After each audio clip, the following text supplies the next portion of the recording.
As we all know, listening and speaking are the two most things which is very important to make your English conversation better.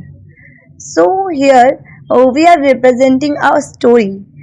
From this story or small sentences, you can improve your English. So let's start this story. Hello friends, welcome on GDI Creative Skills. This story is about a young girl. She is young, her shoes are old.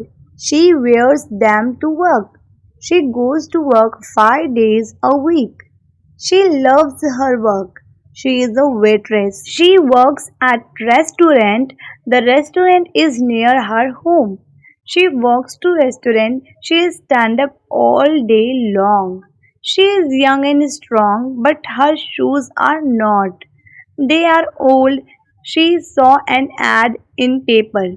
All shoes were on sale at the store. She walked into the store. She looked around. She saw some black shoes. They looked good. She tried them on. They were very comfortable. They felt good. They were only $25.